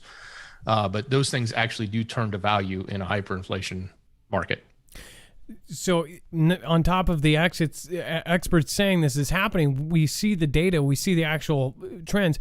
Hyperinflation would get to the point, I don't know if you saw any of the memes in the last few years of what happened to Venezuela. It was Venezuela, correct me if I'm wrong, that had all the memes saying that a roll of toilet paper was worth like this much money, right? Yeah. It was like a pile, and it was in realistic terms. And you go, oh, that's a joke. And no, a roll of toilet paper was like hundreds of dollars in their currency, right? That's what we're talking about. We're talking about a money emergency, a complete collapse of the dollar, hyperinflation. It would destroy. At that same time that Venezuela had that, they also had their major power outage where they had a major blackout. Did they not? Oh yeah, they did. They had numerous ones. Some were, they said it was, sabotage or whatever. But at the same time, power was expensive. I mean, everything gets expensive. That's why people were literally living on the streets and starving because they couldn't make money. They didn't have money, and they didn't have things that were worth anything to allow them to survive. Right. So it's a very difficult situation when you get into that scenario. And the way it happens and the way it's happening in our government is spend more money and print more money, right? In other words, how much more can we spend? And oh, by the way, we don't have it, so let's just print as much as we need. And it just continuously builds up this, scenario where the dollar can quickly become eroded, and that is what hyperinflation is. And we've got it's no longer are the great days of the dollar and the petrodollar out there. We've got, Russia and China and everyone else beating down the path trying to displace the US dollar. And we're talking about, and it's soon happening in the next few months, in the next 6 months, we're going to see the actual results from this. I have warned my personal friends and family. I have told them that, you need to have extra stuff and extra items that you may be able to use. Don't go overboard, but have extra items that you may be able to possibly barter with if it got bad. And that's just being responsible. If it got bad, to have some extra things. That's all. What happened in Venezuela, it almost looked, they even tied it. They said they said that it was tied to somebody in America. They said that it was like our CIA or FBI or something, and they caught two guys and they said that they were Americans. I don't know. Almost like, what would they do that for? Would they practice taking down the whole country or something? Practice, knocking the lights off, resetting, and then starting up a new government rule or something? That's hypothetical, right? But I guess that would be kind of a formula, right? Hyperinflation, turn off the lights, destroy what you can, start over, wipe the dirt. Do a reset. What is Venezuela like now? Is it still in hyperinflation, or is it a lot of changes? Do we know? They're still struggling. Yeah. Empty shipping containers pile up in LA while China has a shortage.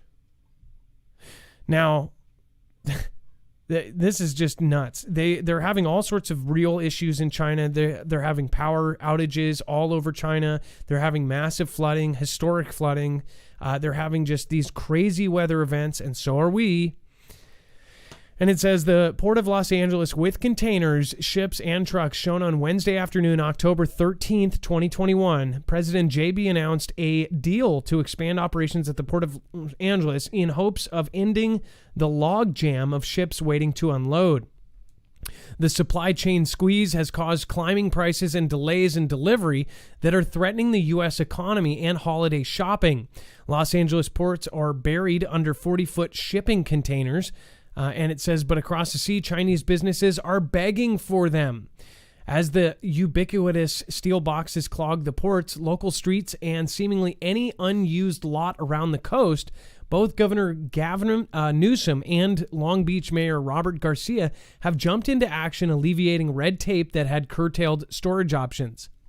Now, what I also wonder is when they curtail these red tapes, what are they doing when they're cutting that red tape? Are they allowing things to come in quicker? Are they possibly going over, getting rid of safeties?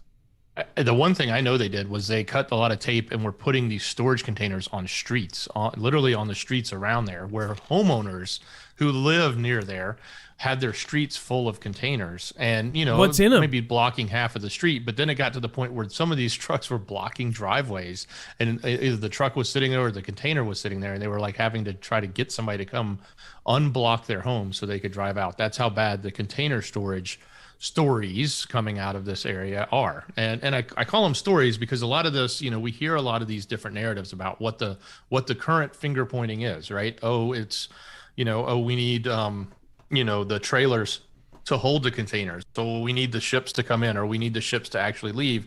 This location has no trucks leaving from it.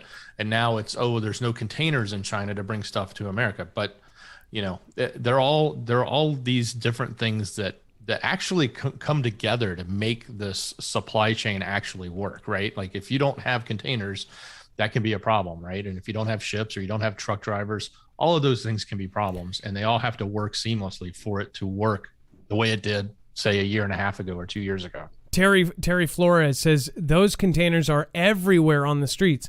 Now, think about this. You load up almost the entire area of thousands of containers. Now, hypothetically, we saw the video of actual these civilian ferries, and they obviously released it on purpose. Maybe it's propaganda, who knows? But they released video. China released video of tanks filled wall to wall in civilian ferries. They also showed multiple ships from wall to wall just packed with troops, trucks, every kind of weapon you could think of. And they said, that they're basically this leaked out or that it's just a drill, right? What if those containers, and let's just think about how they would actually get here if China was to hypothetically invade the US of A. How would that work? Dex, they're not going to take, those tanks don't float. Wouldn't they have to go on something like a container ship? In fact, how many things can get them across? How many military boats do they have? And they know that they don't have enough military boats to take it. That's why they've employed fishing boats and changed them, right? Yeah, they've said every commercial boat, every that has any purpose will have a purpose for the military. And that includes containers. That includes, shipping, these large shipping vessels that carry all these containers. So yeah, I really hope that all of these containers that are scattered around the streets are empty. I hope that that's what they are, is just empty containers. The worst thing could be is that they're full of something that shouldn't be there. And like we called it the Trojan horse, as we've all heard from the tale of Troy. So yeah. And what the hypothetical situation is, again, and this is something that has been talked about in actual plans. In fact, we came up with a similar plan to take out Russia. This was an actual plan that they came up with in fact, early 2000 through 2010. It was they're constantly making plans. They have whole departments dedicated to this. In fact, a great book. I'm trying to remember who that was that wrote Diary of a Doomsday Planner, but he essentially he was a whistleblower, and he worked in the government office.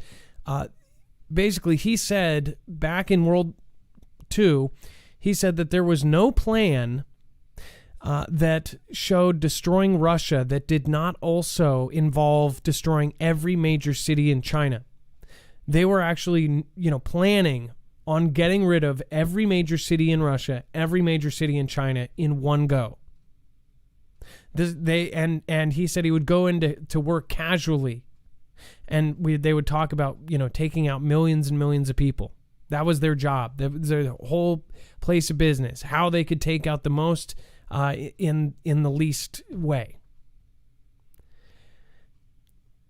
How would they get here? Well, they would most likely convert civilian ferries, which they've done, and now they're showing us photos of these things fully loaded up. It takes a while to get over here, by the way. So if those are loaded and heading this way, it would be, I don't know. Dex, can you look up how long it takes a ship to get from China to the U.S. over the sea? Well, I don't. I could look it up, but I know from in regular shipment orders, when you order what they would call the slow boat from China, it's 30 days. It's a month time. When you order the thing, it gets in the ship, it gets through customs, and then it trucks into America. It's typically 30 days, but I can look up. The exact time. If you set sail on a regular container ship, how long does it take to actually float across from when you leave? No customs, no nothing. Just if you were to leave China and get to the port of LA, How is there a way we can find out how long that would take by boat? It's 15 to 18 days, depending on which port, whether it's Shanghai, Shenzhen, Guangzhou, and it's 30 days to 40 days to New York. Wow. So if they were to load up everything, there would be 2 weeks. Or I'm sorry, is that?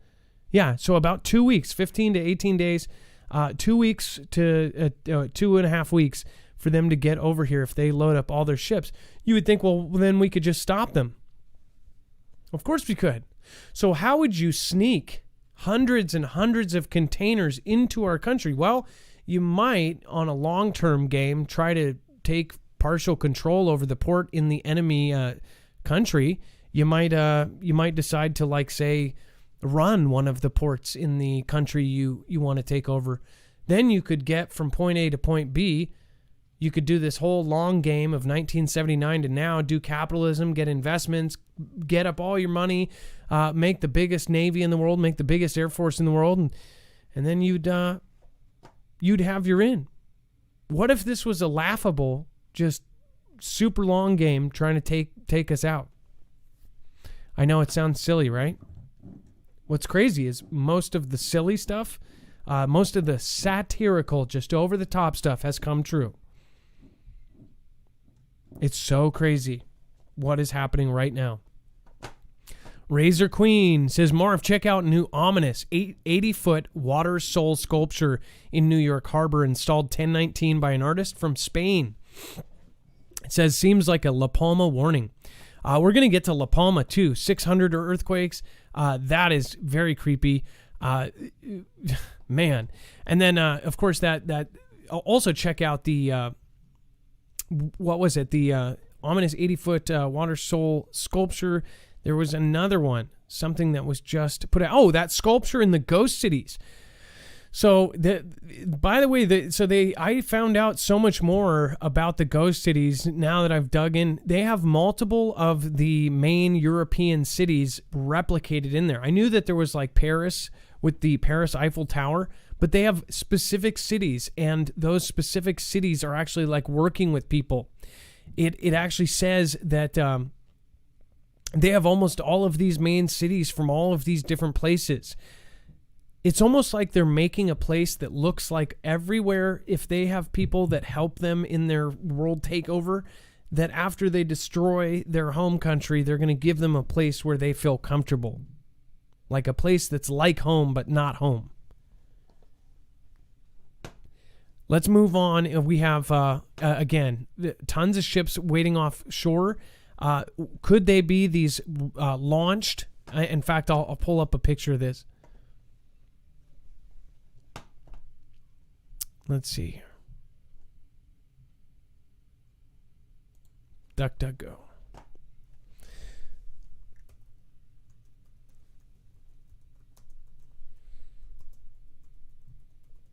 So this is what we were talking about, being a Trojan horse. So this is this isn't a fictional design, this is a real design. And they say they can even do 4 to 8 nuclear missiles inside of one standard size container. This is a container. This is as regular as you can get. But it also converts. It converts into a huge, huge weapon.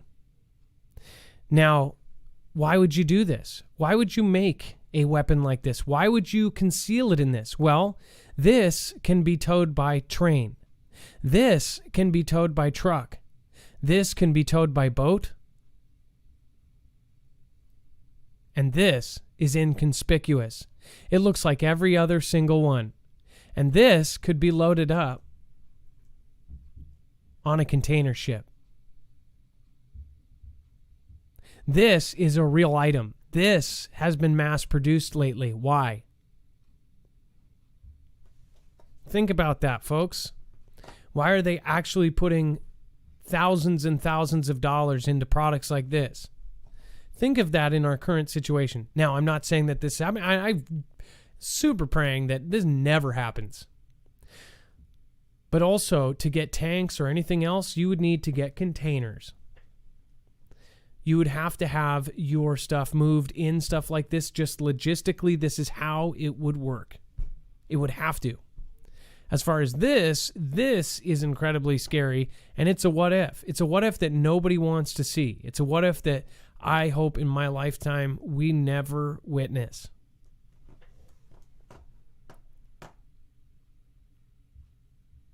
So, yeah. Look these up. Just look up container missiles, and you will find that there's plenty just like this, and they are absolutely creepy. This is another angle here. This is from the back end. These are real containers. They not only exist, they are, this is a Russian one. Think about how far you could sneak this in. They're steel too. They're hard to detect with certain most of the technology that they have at normal kind of stations. They're hard to detect anything inside. Now nuclear, I would think that they could detect that. But Dex, isn't there a way? How would you hide nuclear? Could these be made out of lead to hide nuclear signatures, or do you think that wouldn't be possible? I don't know. I would love to believe that our military has the ability to detect that, just like they would detect it on ships and other things that are nearby. But I don't know. How would you hide it? Very carefully if you're going to do it. Why would they make this if there wasn't a use for it? And they're making them to launch all sorts of stuff, including one of the designs that we saw at the latest, one of the latest conventions for Russia was it shot 200 drones that were each equipped with this new technology that would be able to hit an individual target and then also hit 400 of them that would destroy itself, and each one costs about $44 to make. $4,400. But in the terms of each missile could be $1 million, $4,400 is very cheap. This is drone technology. This is what we're talking about. This is flipping crazy stuff here, and hard to defend against especially if it's low altitude. If it's super low, rooftop low, and can navigate through rooftops. Austin Bennett, thank you for subscribing. John K, thank you for subscribing. Francine Harris, thank you for subscribing. Again, everybody who's new tonight, make sure to subscribe to our other channel. It's about to hit 200,000 subscribers. Marfoogle News is our main channel. That 200,000 mark, again, it's another milestone. We would really appreciate if you went over there and subscribed. Nadia Serrano, I got the answer to that. Why travel crammed when we are so used to Chinese tourists coming in bunches? Soldiers can travel as tourists to this and neighbor countries. Surprise. Nadia, now it says that was a $399 super chat. I assume that was a mistake. Don't panic. You can actually, you can request for it back, and there's a reason. When you guys super chat, it doesn't come to me for a month and a half or something for that reason. So if you made a mistake, don't worry about it. You can always get it, you can always go and you can talk to them. Just, I don't know how you do it, but you'll have to Google that. But you will be able to get that back if that was an accident, which I'm assuming it was. I do thank you, even if you meant to do $3.99. I appreciate you, Nadia. And again, don't fret. Miguel Villarreal, thank you so much. Rima Hardy, thank you so much for subscribing. Edvinas Rayabacas, thank you for subscribing. Austin Bennett, again, thank you.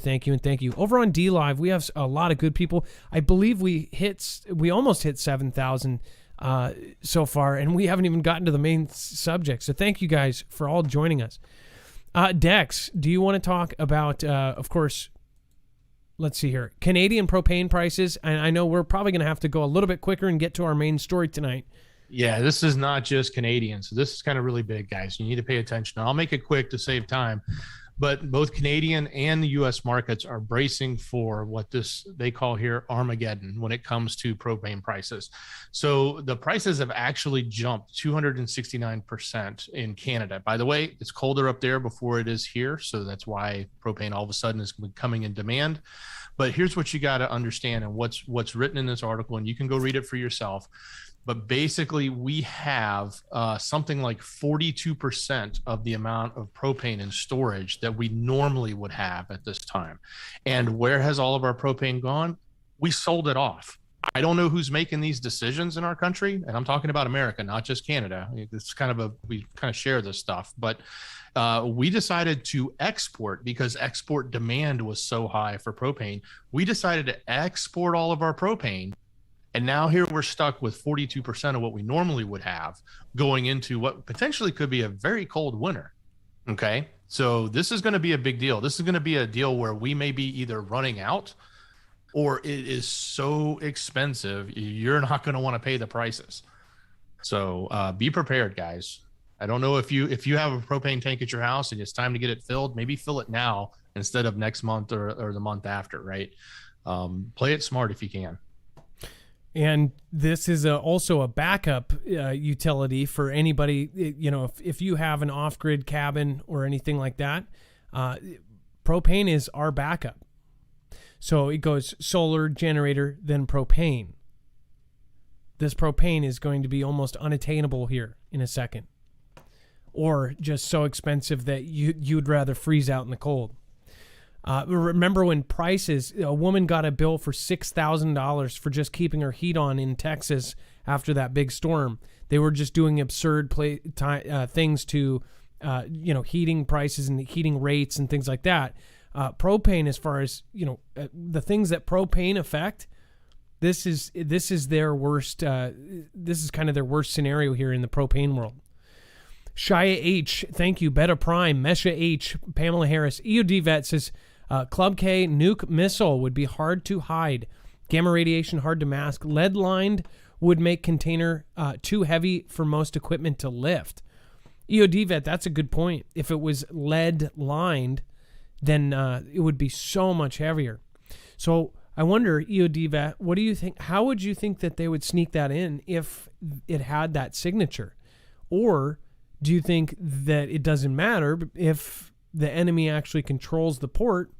Doesn't matter if the sensor senses it has a nuclear fission. If they call and say, hey, this thing's nuclear, what do we do?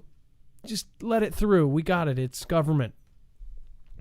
Brian Keith, Prepper, weaken economy, create food shortages, high inflation, turn people versus one another, power grid failure, let civil war start, then launch remote nukes.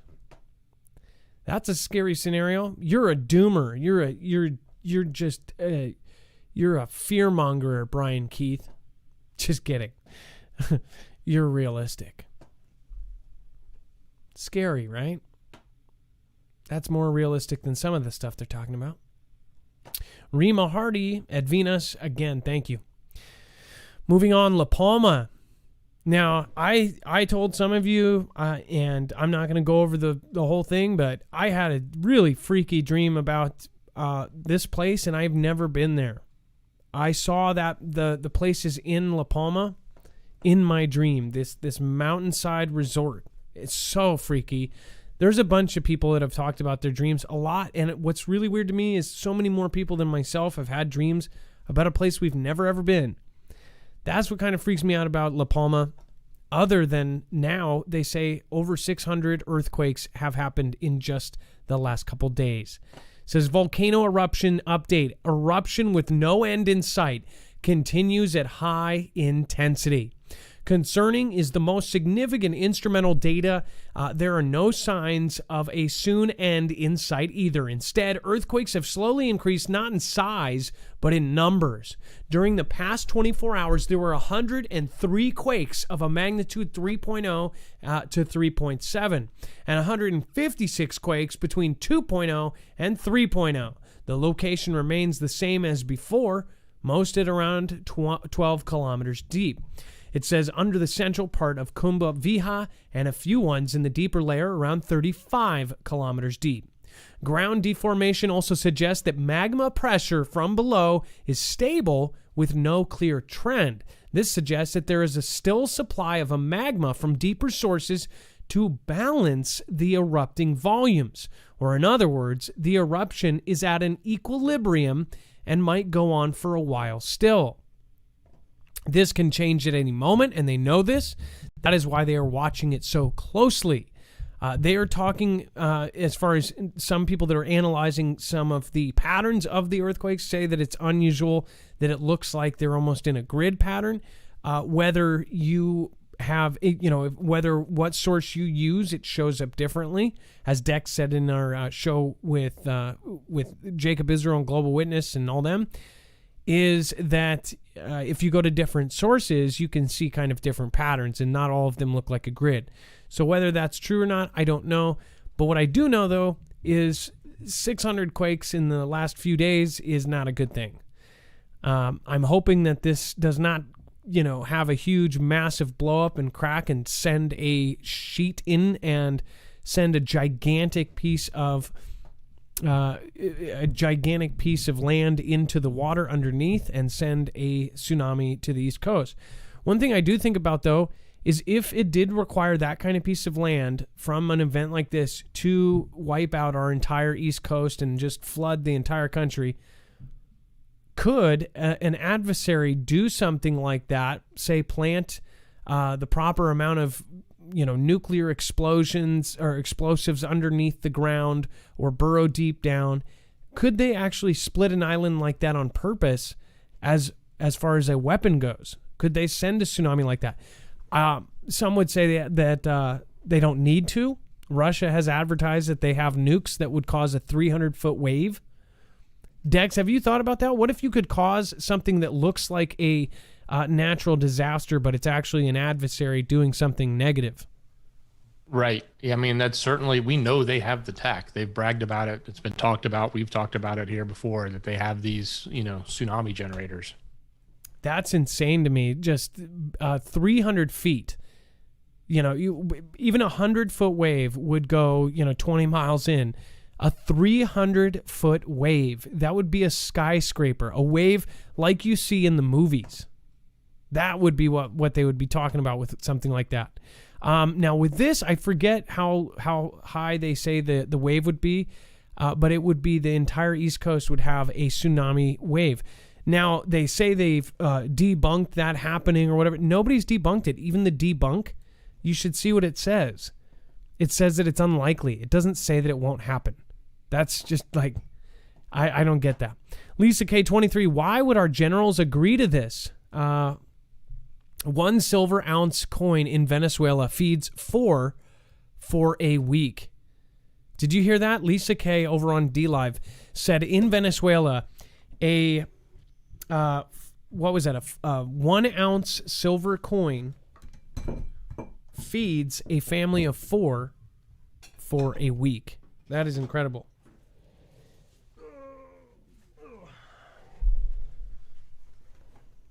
One second here. That's about $23 US. So for $23 to feed a family of 4 for a week. Sorry, I dripped a little bit of water here and got. Don't confuse that though, because if you didn't have the silver and you just had the local currency, it wouldn't be worth it, right? It's the silver that's worth it. Oh yeah, their local currency is worth nothing. So, well, I wonder what one. So basically, if you had 23 American dollars in Venezuela right now, then that would probably, or I guess it would just be silver. Oh yeah, that would be the equivalent of silver, and it'd probably feed the same family because that's what silver's worth right now. You just kind of compute it out. But yeah, that's a very good example. Wow. So I guess if you want to really live high on the hog, go to Venezuela and you could probably live like a king off of a McDonald's job. If you worked here, you would have to fly here every day and fly here, but you could afford your private jet made in Venezuela. Probably be worse than one that was made in China, though. EOD vet, sneak it out, just drive it out by using exits that aren't monitored, or simply launch from the sea, decent range on some of those turbine-powered flyers. Yeah, EOD vet, and now they can load the ones that are actually self-propelled and can go. The thing is people think that we're so secure. Have you ever met the people that work as far as these checkpoints? Like, they're normal people. They're Daves and Bobs. Okay, you can get past Dave and Bob, especially at the ports. I mean, Shannon, BOD, two of our Foogle fam members went down there. The checkpoint guy told them all sorts of stuff, said, I think it's on purpose. Said, I think they're doing this on purpose. I think it's intentional. Said that the chassis, they didn't have the chassis to hold the containers. All sorts of stuff. I could see that. The Real Kraken, Odonata Creations, thank you. And then over on D-Live, again, thank you. Lisa K says, why would our generals agree to this? 1 silver ounce feeds a family of 4. Life is better on stilts. Thank you. Antoinette's 13. End Times says NSA made it. Thank you. Again, we are live on D-Live as well. Night all, Gone Girl 777. Again, thank you, Defrustrated. I've been on YouTube. And then Lisa K, we exposed our limited grain supplies too. That's right. I forgot about that, Lisa. And then Love the Foogle Fam, Antoinette's. And then anyone reading the books of Enoch, says Antoinette's 13. I'm sure a lot of people here have read them. Karen from Columbus, thanks for being here again. Crop Duster, Ed G. Whalen, Greifel, thank you. They have the UN at part of the border, not NG. South border. They have the UN at the south border, not NG, National Guard. And then we have how U.S., China, and Russia are reacting to latest government overthrow in Sudan. Dex, do you want to go over this real quick? Yeah, so there was if you haven't heard, there was a military coup in Sudan. And now all three of these countries, the U.S., China, and Russia, have been playing in some role there. And I guess what we're about to see is what's going to happen with this overthrow and who's really behind it and who's going to come out connected with this. And it says the recent sudden eruption of unrest in Sudan, where the country's top military leader has announced the dissolution of the government, has captured the world's attention, including the top global powers of the United States, China, and Russia. Each of the trio has a vested interest in Sudan, and all three nations released statements in response to Monday's events. U.S. Special Envoy for the Horn of Africa, Jeffrey Feltman, was actually in Khartoum over the weekend to hold meetings with top officials, including Prime Minister Abdullah Hamdok and Sovereignty Council Chair General Abdi Fattah al-Burhan. It says only about a day after those meetings, reports emerged that Hamdok had placed under house arrest along with a number of other civilian leaders. Burhan announced that that they would lead a new temporary government that would guide the country to democracy after a 2019 uprising and subsequent coup that ousted longtime leader Omar al-Bashir. So, one thing to think about, you know what was so weird, Dex, is I saw Sudan on the military, or on the 24-hour air radar app, and there was nothing flying over Sudan. I was looking at the whole world, and I was scrolling around, but there was no flights over there. I believe that was Sudan. Yeah, it's also interesting is that, you know, this group that's doing it is saying they're trying to bring democracy in, but the U.S. Embassy is asking on the actors who are disrupting it to stand down. So I'm kind of still questioning and I haven't gone deep on this, what the role we're playing or not in this. But obviously we've always been a proponent of democracy, and I'm not saying that that's necessarily what the military was doing there, nor is that necessarily the right way forward. But apparently it is the way that's happening at the moment. So we have to see how we are going to react. Well, we'll see. We're going to follow it. It's just funny to me over the last 2 years, all these governments that just got replaced or went the way of 6 feet under. Russia challenges President B, again, with broad cyber surveillance operation. Russia's premier intelligence agency has launched another campaign to pierce thousands of U.S. government, corporate, and think tank computers networks. It says Microsoft officials and cybersecurity experts warned on Sunday, only months after President B imposed sanctions on Moscow in response to a series of sophisticated spy operations it had conducted around the world. The new effort is, quote, very large, and it is ongoing, Tom Burt, one of Microsoft's top security officers, said in an interview. Government officials confirmed that the operation, apparently aimed at acquiring data stored in the cloud, seemed to come out of the SVR, the Russian intelligence agency that was the first to enter the Democratic and National Committees networks during the 2016 election. It says, while Microsoft insisted that the percentage of successful breaches was small, it did not provide enough information accurately to measure the severity of the theft. And then again, it says earlier this year, the White House blamed the SVR for the so-called SolarWinds hacking, which again hacked into all 5 of our military branches, which we still haven't seen the big event from that. Think about that. All 5 of our military branches were hacked, including Space Force. All of the information that they got out of that, including they accessed specifically, they dug through all of that to access our Black Start program. Black Start is our plan after an EMP hits, after our whole grid goes down for any reason. Black Start is that plan to restart the grid, to basically repair. It could take 9 months to 2 years.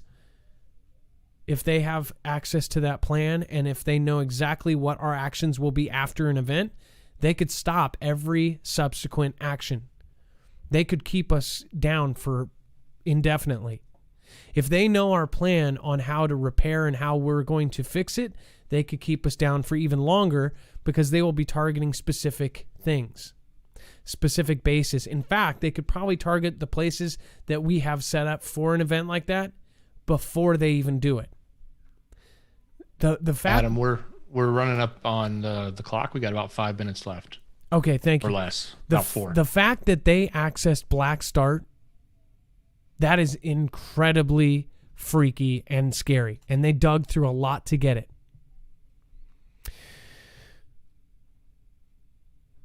If they're going to do something big, if they were going to do something really big, to come in and go after corporate and go after the cloud, especially the cloud that the government's involved in, could be a massive distraction for the cybersecurity groups. So when they come in and they hit this stuff really big, everyone gets distracted. All resources start going towards it. Then they maybe go after the 15 things that Biden said, don't go after these places. It'll hurt us the worst. They're off limits, right? So just keep that in mind. Like when they do something big like this, that's going across a lot of things that you sort of roll your eyes at, it does take resources, and all those resources come running.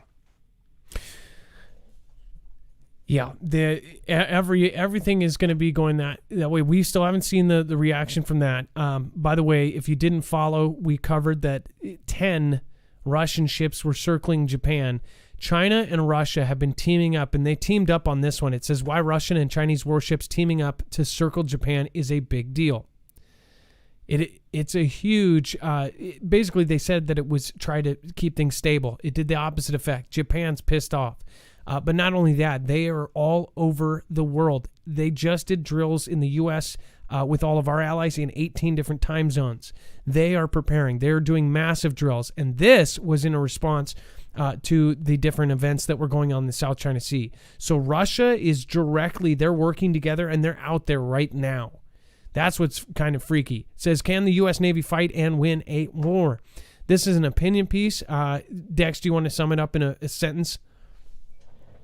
Well, I think that the real question is can we? And I think the other one is that goes hand in hand with this is, does Taiwan stand a chance? And many people don't think they do.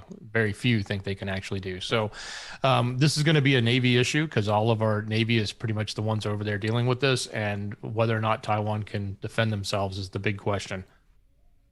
Yeah, there's a lot happening all at the same time. All of these are longer articles that you really need to go in and read the rest of these. I know that there are thousands and thousands of people that go to our website every day and actually read all of our web-only content. Remember to do so. Dex, basically everything that's too hot for TV, you're going to find down there. Absolutely. And the fastest way to get to it, if you're on YouTube, is click the link in the description. It's right there, first link. Otherwise, go to marfooglenews.com, click on the thumbnail, scroll down and look for web-only content. You'll find everything, all the rest of the stories every day. And if you missed it, go back and look, because you don't want to miss what's in that section. Yeah, so there are bigger things happening as we speak. So please keep an eye on that section. And then again, if you do want to support us, we're independent. We have no backup. We have no multi-channel network. We don't even have a multi-billion-dollar corporation behind us. We have you. So thank you, everybody, for your support. A special thank you to everybody that has supported. I believe, just so I don't miss, Joseph Newhouse says he has a new video on the channel on the containers. Wanted to make sure I got to that, because I do appreciate that, Joseph. Made a follow-up video about the port and containers. You can probably play the intro. Thanks for doing your show. I can try to do it next time. Open Truth Ministry, Zedekiah, Diane Moses. We have Ellis May B. Griffin 2. Thank you for the $5 super chat. Soldier for Jesus, Tyler. Again, thank you. Kate Paul, Razor Queen, EOD Vet, Keith, Brian Keith Prepper. Thank you, and thank you. Delaware Sasquatch, Jeff P., thanks for your contribution. Ruben Bailey, Nancy Peary. And let's see, Jeff P. says, Club K missile launcher hidden in ship container. There are 4 in each container, mentioned on my BitChute channel a few weeks ago. We've been covering this for a couple years now, and it was like fiction when they were first mentioned. Then we saw the real pictures. That's freaking scary. I will have to check out your BitChute channel, though. Keith and Queen Brat, Survival Living. Again, thank you, everybody. Dex, if we haven't cut out show. yet, We're flipping over and just right now. So if you guys want to hear the rest, it's on Marfoogle Jams. See you guys. Have a good night. Be safe. Be prepared. And Marf out. In heaven's